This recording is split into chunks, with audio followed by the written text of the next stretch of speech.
What is up, everybody? Welcome back to another episode of Bitcoin and Markets. Hope you are all doing well. Today, I'm going to be going over a recent blog post that I put out called the Coming Multipolar World. I have a kind of unique vision on where I see or how I see the world developing through deglobalization, ending of credit-based money, adoption of Bitcoin, so on and so forth. I do think there is a coming multipolar world, but we will go through that. So I'm going to read through that article and go from there, tangents included. So let me share my screen. This is the website, bitcoinandmarkets.com. Go there for all of my content. I put out a free weekly newsletter on Monday, including a premium newsletter that goes out on Fridays. And what else? We have a monthly price forecasting competition that is available to paid members. So if you'd like to support my content, participate in that, get early access to my blog posts and all of that stuff, you can become a paid member over on bitcoinandmarkets.com. And I appreciate everybody that supports. Also, my highest supporting tier includes a once a month call with me personally for 30 minutes. We can talk about any questions you have.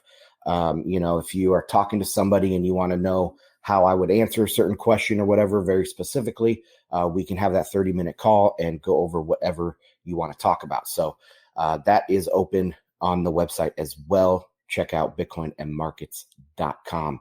Before we jump into the blog post, let's take a quick look at the price chart. I did share this earlier with Telegram. By the way, I am live streaming on YouTube, Rumble, Twitter, and Telegram. Telegram is t.me/Bitcoin and Markets. That's where I do most of my chatting throughout the day with the guys over there. I appreciate everyone that partakes in the community. Okay, let's get back to what we came here for today, and that is the coming multipolar world. I have this BTCM research that used to be a separate website, and I have since consolidated it. I put most of my blog posts, things where I dive a little bit deeper into certain topics on this BTCM research. But this is the coming multipolar world, the one I'm looking at, and I'll zoom in a little bit for people to see this better. So subtitle is, there are competing theories of what the coming multipolar world will look like. This is my synthesis of views. The Ukraine war is not going well for the West. We cannot predict the exact way in which this war will end, but what's certain is this war will eventually end, one way or another, and it will likely begin a massive geopolitical realignment. Different views. The U.S. has dominated global affairs for decades. You can call it the U.S.-led order or U.S. hegemony, but most experts believe that time is coming to an end. The U.S. no longer has that kind of unilateral power. If the West is defeated in Ukraine under U.S. leadership, it will be the end of U.S. hegemony. A new multipolar world is rising. There are competing theories of what a multipolar world will look like. Below are three commonly held views and my synthesis that tries to blend classical geopolitics, realism, and rhyme more with history. The first and most widely held view is that China is a peer competitor to the U.S. and will be the leading pole opposite the U.S. in a new Cold War. This view became viral among Western academics in 2012 with the publication of Graham Allison's first Thucydides trap article. And I do have a couple podcast episodes specifically about the Thucydides trap and debunking it. But anyway, a rising China has also become very popular amongst U.S. detractors. And this is like some of the people I listen to for updates on the war in Ukraine. They are very anti-U.S., anti-West. I think they are really anti-globalist, anti-Davos, but they don't make that distinction between the West and Davos, where I do. And you'll see that going forward here. So they're very anti-West, and so they are by default kind of pro-China and pro-Russia, thinking that they are this rising power. But so those are the people that I call U.S. detractors. I say they have U.S. derangement syndrome, naively blaming all the world's ills on U.S. hegemony. And you also see this in the Bitcoin space a lot. People like the ones I was just talking about conflate Davos and the West. Bitcoiners often conflate the U.S. dollar credit-based system with the West. They're not the same. The dollar is not even the same as the credit-based system. The euro dollar versus the dollar is not the same system. For example, the dollar has been backed by many things: gold, silver, bimetallic standard, different gold standard than free floating. But the euro dollar has never been backed by anything. It's always been purely a credit-based system. And so there are differences between the dollar and the US, and even the euro dollar and the US dollar. So anyway, let's keep going. However, since COVID exposed global risk of supply chains and the US-China trade war has exposed structural flaws in the Chinese economic miracle, the fantasy of a rising and invincible China has been broken. The BRICS, Brazil, Russia, India, China, and South Africa are the newest counterweight du jour. Russia is fighting in Ukraine, allied with China for now, and selling energy to the most populated countries in the world. If China's economic model needs robust international trade to continue, the BRICS seem to offer an answer. Russia as a source for China's inputs and export markets in India and Brazil. Of course, this common view has major issues, both economic and geopolitical, which I'll discuss below. Another important multipolar view to consider, going down a spectrum from largest distribution of power to smaller, so BRICS being the largest kind of distribution of a polar power to a smaller distribution of polar power, that would be the geopolitical realists, like the famous John Mearsheimer. He says the world is moving away from the U.S.-led, Western-dominated era to an era of relatively equal balance between three poles of the U.S., Russia, and China. And let me make sure I'm going out on everything. Yes. And unmuted on Telegram.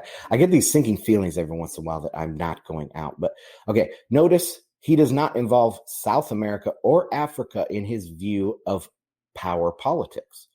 So realist John Mearsheimer talks about three poles: U.S., Russia, and China, but leaves out a big chunk of the world. Another view is that espoused by more classical geopolitical thinkers like Peter Zeihan. And I know Zeihan is not very popular in Bitcoin circles. I don't agree with pretty much any of his political stuff, but his geography side of geopolitics, which is where geopolitics originally came from, with Mackinder and the Heartland theory and all that stuff. So Peter Zeihan is in that thread, I would say, of classical geography side of geopolitics, but I don't agree with his political side. But so his classical view is he does not see other regions being able to match the U.S. economically or militarily in the foreseeable future. He also sees some traditional regional powers becoming more powerful within a second tier, but none rivaling the U.S. And in that case, it would be like he sees France kind of dominating Western Europe, Turkey kind of dominating the Middle East. What else? India, he says India will always be India. It's been going on for thousands of years. It'll continue to go on for thousands of years, but it's never going to be a global leader per se. He famously thinks China is going to break up the end of the Chinese civilization almost. I don't go that far, but that's kind of what he's talking about. There's going to be the US and then some second tier powers. I'll say, so this is my synthesis of views. In my view, all these theories view the players as too monolithic. Each country consists of numerous interests and power groups. It's overly simplistic to talk about U.S. hegemony or the West. China, too, is a vast country that has complex power structure and rival groups. One of the things in China is the Shanghai Group. I think that's where Xi comes. He comes from the kind of outskirts of Shanghai, but he came up within the Shanghai political system. And so you have, like, obviously Beijing, you have Shanghai as another kind of power center. There's probably some in the southern, like around, the Yangtze. I guess the Yangtze goes out at Shanghai, but maybe inland, like Sichuan, might have some sort of political power group, right? So there's all of these different groups within China. There's also some that might lean more capitalistic and some that might lean more Marxist. So there's all sorts of different power groups and structure within a single country. So it's too oversimplistic to talk about U.S., the West, China, as these big monolithic blocks, okay? It's not enough to say the U.S. is global hegemon. You must ask which group within the U.S. is in power. Same for China. The CCP is different than China. If they become hegemon, does that mean the CCP remains in power? Or does that require a less communist government to take control? If we go back to 1945, it becomes clear that factions within a country can seize power and rapidly tip the tables of global power, then just as rapidly be defeated and replaced, redrawing the map. And not just 1945, but, go back to 33 in Germany, and how fast the change of powers came. The tables of global power were tipped. There was major war. It was defeated, replaced, redrawing the map by 1945. So that's a pretty fast rise and fall, okay? And we could see similar changes. One thing I've said a lot, too, is that right before my lifetime, in the mid-20th century, from, say, 1945 to when were all the African independence movements done, around in the 60s, right? And of course, you have India in there as well in the late 40s. So a lot of the global map borders were redrawn in a very short period of time. Many people look at the world and they think that can't happen today. Well, it definitely can happen, and it will. That's like a guarantee that in the future, borders will massively change. So we can't just discount that there's not going to be massive border changes in the next 20 years set. It's very possible. Okay. The current West has radically changed in the last 30 years, becoming internally dominated by global Marxists and losing touch with our core Western liberal values. It is the global Marxists in Brussels and Washington with their Gnostic beliefs of human perfection who are failing, not the West. It is the global Marxists that are in control. There are the small group within the political system of the West that is in control, and they are the ones that are failing, not the West itself. And here's Klaus Schwab, of course, and this is when he's like, we penetrate the cabinets. That's what he said. I go into more detail below, but when the global Marxists are defeated, it will not be the fall of the U.S. and the West. It will be a rebirth.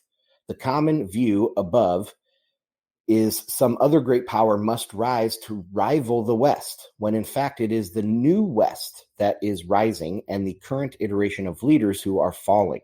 The West is both rising and falling at the same time because of this, the different groups of political power and structure within the massive West.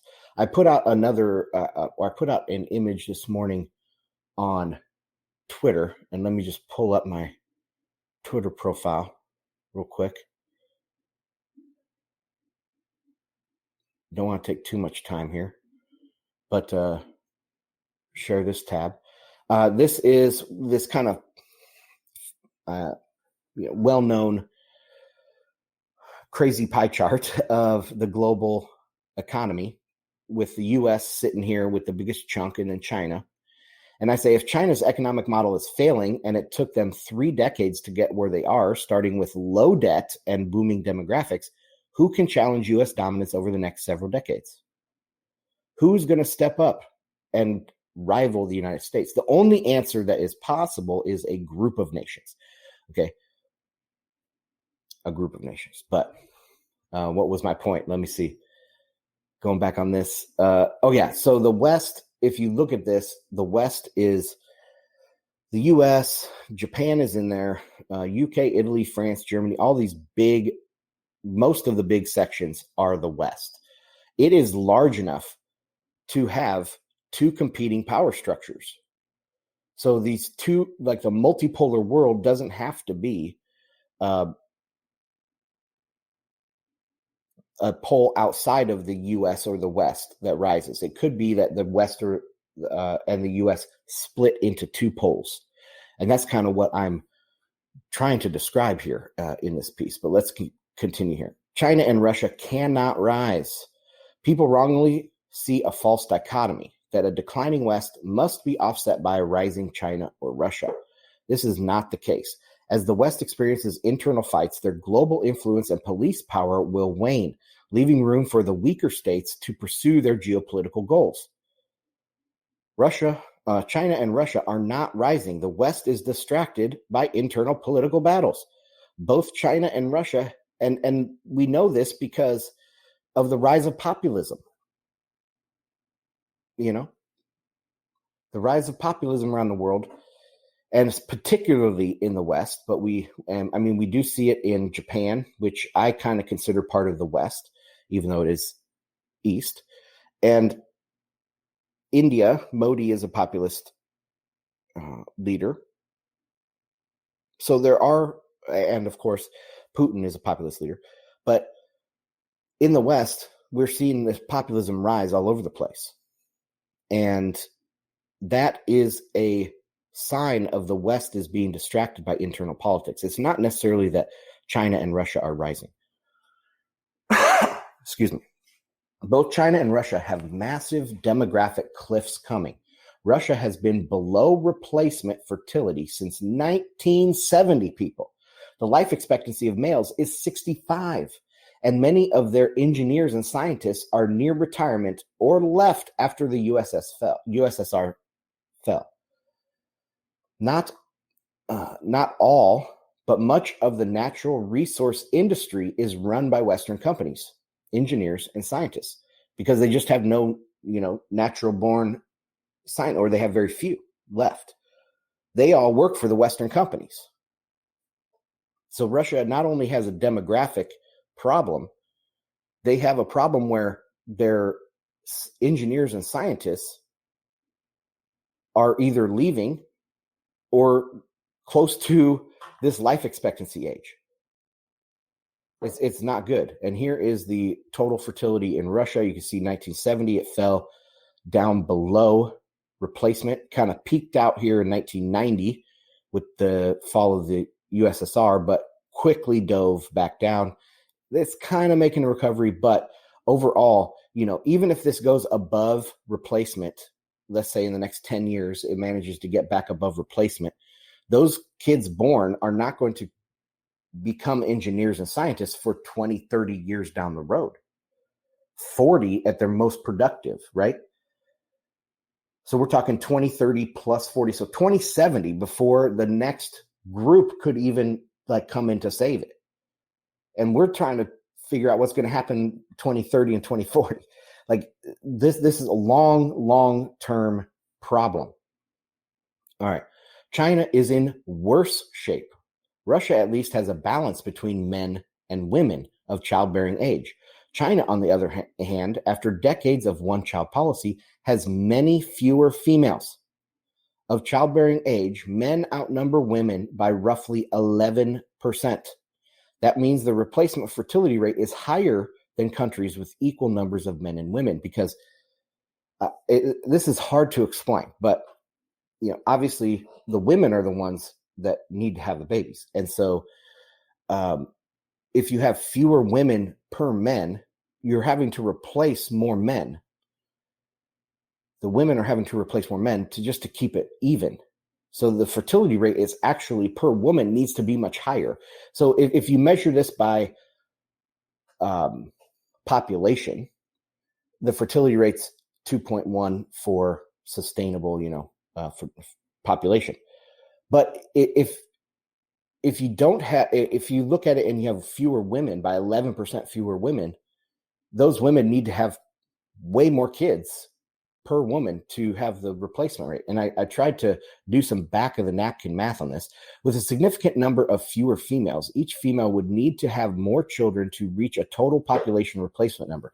I haven't run the numbers, but a replacement rate for China might be as high as 2.3 instead of 2.1 for balanced populations. That means the current 1.16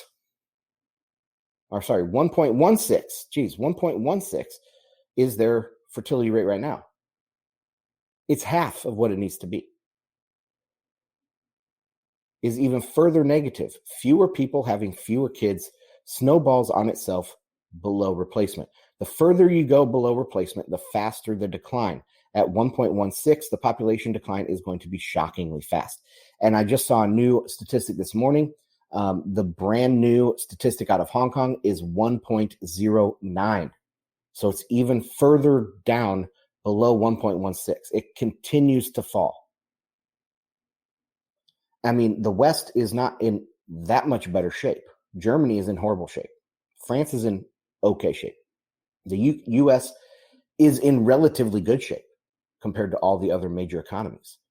You have to start going down into some non-major economies, developing markets, that you start seeing 3, 4 I think Nigeria is still up there at like 5 or something. I mean, so there are some places that are having a lot of kids and they're going to have this demographic dividend, but the opposite is going to be true for China. China is the worst possible demographics you can have, the worst we've ever seen. All right. China's fertility rate has decreased precipitously in recent years despite losing the one-child policy. So 1980, the one-child policy goes into effect. Then in 2016, they change that. We need a 2-child policy. Kept falling. Oh, we need a 3-child policy. And we just saw the updated numbers out of Hong Kong. It's continuing to fall, even though they're changing these policies. They're probably going to have to direct them to have kids. But like I said, those kids that are born next year, they're not going to reach peak productivity for 40 years. This has already been baked in the cake. The next 40 years of population has already occurred. And I don't think people understand that. This isn't the only problem with China. Obviously, they are communist with a directed economy, but they're also wholly dependent on the current system not changing. They not only need vast amounts of imports, including food, they also must sell their products to the rest of the world. They need customers, and the customer is always right. Even in international trade, the customer is always right. Ghost cities are one thing, but cranking out massive amounts of products from the factories must be sold somewhere. Academics, and you can't just say, oh, we're going to ship them all to India. India's got a lot of people, because they need to be able to buy them. Okay, you don't just need bodies, you actually need bodies with money to buy your goods. It doesn't work. I mean, communists obviously don't understand this, that they need customers with money to buy their goods. But anyway, academics in China are just now starting to talk openly about a wholesale reworking of their economic model. They now realize they must move away from production to consumption, a move many countries have attempted, and almost all fail. With a communist command economy and a rapidly shrinking population, this shift to consumption-led economy is impossible. China is simply not a viable superpower in 10 years. Okay, the United States poll. As I've stated, the typical view of a declining West, excuse me, I'm still trying to get over this little cold here. As I've stated, the typical view of a declining West and rising BRICS, or individually Russia and China, is too monolithic in structure. Power and countries do not work like that. We must think of shifting internal politics as well as geopolitics. The West was built on classical liberal values, individualism, property rights, and capitalism. However, over the past few decades, the capitalists were swayed by their traditional enemy, the global Marxists, to make seemingly small, marginal changes to laws and structure.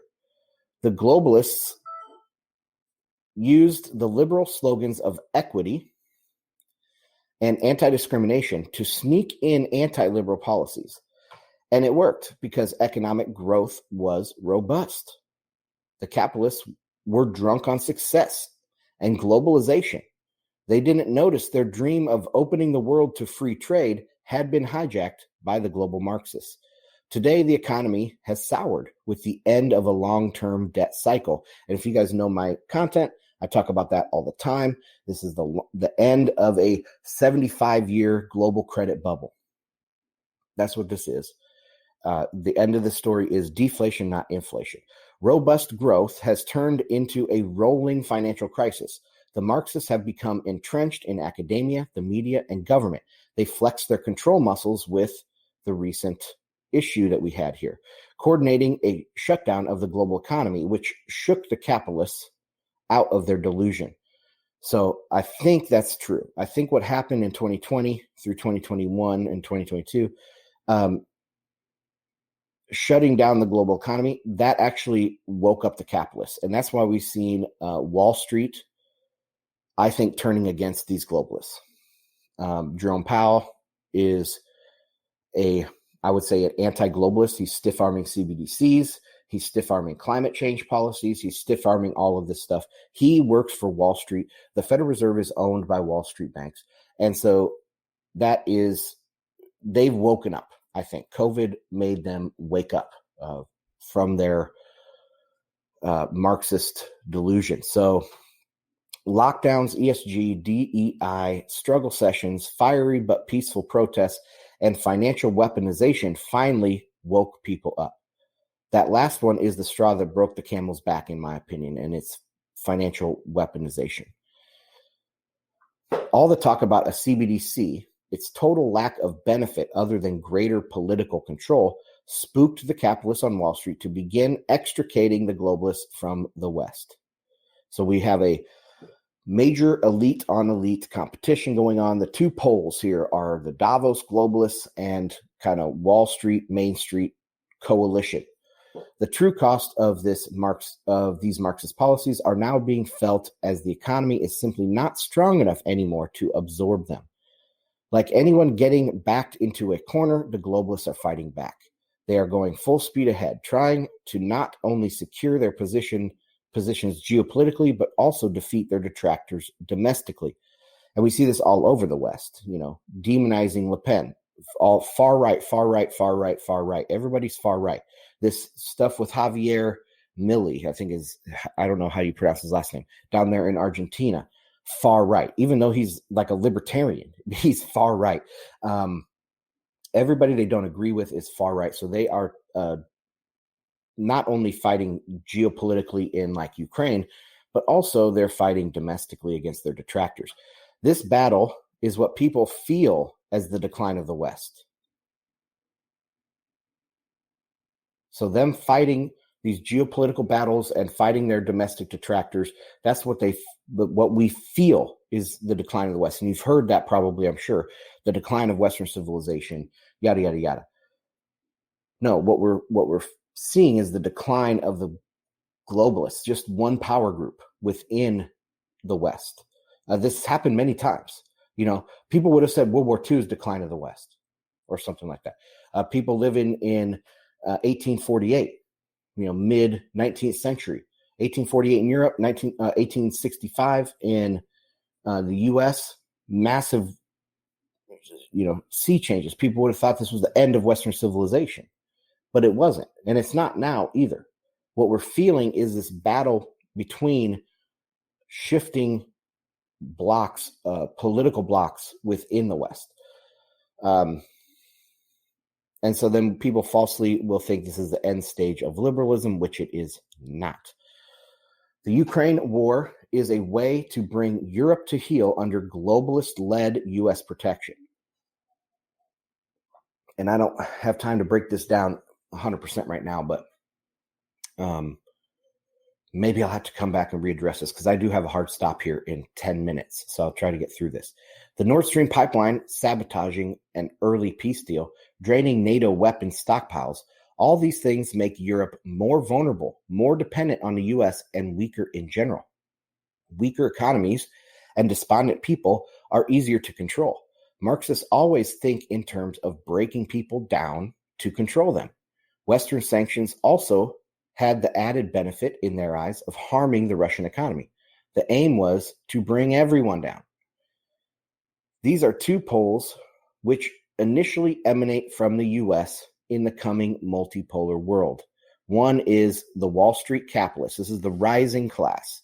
I should have put Wall Street and Main Street because I do think this is the people, and we'll get into this in a second. Wall Street and the capitalists and Davos Marxists. Those are the two powers that are emanating from the West in my system. The enemy of my enemy is my friend. The populace is a third group in the U.S. The U.S. social fiber is heavily freedom-oriented, matching perfectly with capitalism, but it does lean toward a national identity with some collectivist ideals, like collective bargaining, charity, and communities of faith that might grow into a conflict later down the road with the capitalists, but not now. Populism is on the rise around the world as a reaction to global socialism, not liberalism. While the U.S. populists are not perfectly aligned with Wall Street, they are both polar opposites of Marxism. And I guess they can't be both polar opposites, but they are both opposites of Marxism. Populism and capitalism would both be against Marxism. This is why both the populists and Wall Street will join forces to get rid of them. Populism takes different forms in different countries. We see populism on the rise globally, and in the U.S., it leads towards isolationism. There is a whole Wikipedia page. So let me just read some of this. United States non-interventionism primarily refers to the foreign policy that was eventually applied by the United States between the late 18th century, or when we were founded, and the first half of the 20th century, or until World War I, basically, whereby it sought to avoid alliances with other nations in order to prevent itself from being drawn into wars that were not related to the direct territorial defense of the United States. Neutrality and non-interventionism found support among elite and popular opinion in the U.S., which varied depending on the international context and the country's interests. At times, the degree and nature of this policy was better known as isolationism, such as the interwar period. So even after World War I, it took a lot to get us into World War II, and we just came in, well, we really came in at the end of World War I. We came in a little bit earlier in World War II, but, it was very non-interventionist. If you would ask somebody in 1900 if we would have 195 bases or whatever it is around the world, they would say you're crazy, because that is like directly opposite of our natural inclination here in the United States. The U.S. will swing back to non-intervention with a core number of close allies, which will destroy the Chinese economic model. Okay, so non-intervention and deglobalization, that will destroy the Chinese economic model, and that'll give space for more major wars and leave much of Europe out to dry. Marxists regroup elsewhere. This won't be the end of the Marxists. It will take a generation to take back the universities and other institutions. But the writing is on the wall. It failed in the USSR. It's failing in the West, which will lead to it failing in the Chinese Communist Party as well. It will morph once again, not go away. Excuse me again. Most likely, third-tier nations will be too weak to stave off the Marxists going there and taking over. With the U.S. rededicating itself to non-interventionism, it will not intervene in small countries to save them from the Marxist takeover. Therefore, I see the possibility of a new crop of Marxist countries in coming decades, consisting of disparate states. Venezuela, Cuba, Chile, Spain, some African countries, Laos, Vietnam, North Korea, and maybe part of a broken China. The Marxists get chased out of the West, creating a second pole, basically a collection of dangerous failing states. They will have outsized influence because the U.S. will not intervene. They will be wild and bully their neighbor countries. They will also be some of the countries with the best demographics, so they can infiltrate through immigration. So that's one of the poles there. The third pole. There are two other viable poles left in the world other than the U.S., Wall Street, and Marxists. I will start with the BRICS, or perhaps an altered version of the BRICS, and then go on to Europe. Yes, we have to bring the BRICS back into the discussion, despite Russia and China demographics. If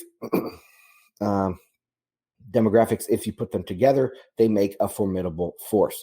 Many countries are applying for BRICS membership. It is a growing coalition with a combined economy that is now larger than the G7. I do not believe that the CCP will maintain its current form for much longer. There are simply too many headwinds for communists to overcome without massive social unrest and oppression. China is allied with Russia for now, but they are natural enemies as both land powers in Asia. If the CCP survives the next 5 to 10 years, where can they turn for more resources and a patriotic war? Japan, a close U.S. ally, out of the question. India as well.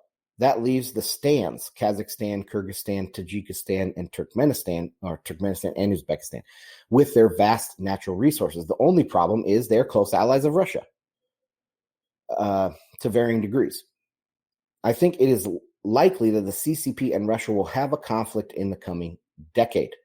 So they will stay allied through this Ukraine war. Then you'll start seeing some tensions in their relationship. This will force the BRICS to choose Russia or China, and they will choose Russia. That swings the CCP into the group of Marxist nations if it doesn't collapse. Russia becomes leader of the BRICS. European pole. Where does this leave Europe? There are several geopolitical theories for the progression of Europe post-European Union. I think it goes without saying that the EU will break up in the next 2 decades, but we'll see. They are out of money and weapons, with the prospect of deindustrialization thanks to the globalists. As the globalists are chased out, there will be nothing holding the old system together. In my initial commentary on this version of a multipolar world, I did not include Europe. But I think it is important because they're unlikely to join the BRICS, the U.S., or the Marxists. Let's quickly analyze a few countries to get an idea of the whole situation in Europe. The first is Turkey. Turkey sits at the naturally powerful geographical location. Sits at a naturally powerful geographical location. It has 2 millennia of history controlling the Near East, Bulgaria, and Greece. The last 100 years has been an ebb in their power, but they will rise again soon enough. They are also a natural fit for the BRICS, so I expect them to join with Russia as a leader of the Muslim faction of that group. As the EU crumbles, I can see France attempting to form a replacement union with other Western European partners. France has the most congruent land area and best military in Europe.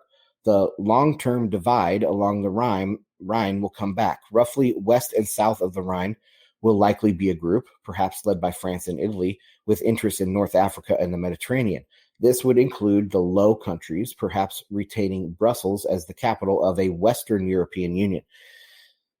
Germany, or more generally, Northern and Eastern Europe's history is more decentralized, with many small kingdoms and dukedoms, the trade cities of the Hanseatic League, Poland, Danzig, and the Baltic states, not to mention the Carpathian Basin, and down into the Balkans. East of the Rhine is going to be interesting with swapping alliances to the west and east. And out of all these things, I have the least clear grasp of what will happen to Europe. I'm very confident on China. I'm very confident on the US. Europe is kind of the least confidence. I guess. Unlike the typical multipolar world we hear about with static borders and obvious rivalries, the real multipolar world emerging in the next couple of decades is going to split between 1, the US and close allies, 2, a Marxist league or globalist league. They might be also types that try to keep the UN and the IMF going. The US and Wall Street won't do that. The BRICS and a new Europe. The 4 poles will not be equal. The US will continue to be the heavyweight, but concern itself much less with the wider world. The burdens of the last 75 years will be lifted from the domestic economy and culture. Its share of global GDP will likely grow from 20% to roughly 1/3. The other 3 poles will be left to their own devices, fighting amongst themselves in an uneasy parity. International institutions like the UN, IMF, and WHO will go away or be revamped, maybe by the global Marxists. New institutions and a new money will need to be set up to support the period of deglobalization and multipolarity. And that's where Bitcoin comes in. So that's all I have for this one, guys. I am hitting a hard stop. Sorry about that. I thought I would have more time, but I must be a slow reader. So thank you for hanging out today. Check out bitcoinandmarkets.com. Check out all the places that I'm streaming and my community on Telegram, t.me/bitcoinandmarkets. Last thing too, YouTube and Rumble, guys, give me a thumbs up. Share the content out so more people can find this. And that's all, guys. See you on the next one. Bye.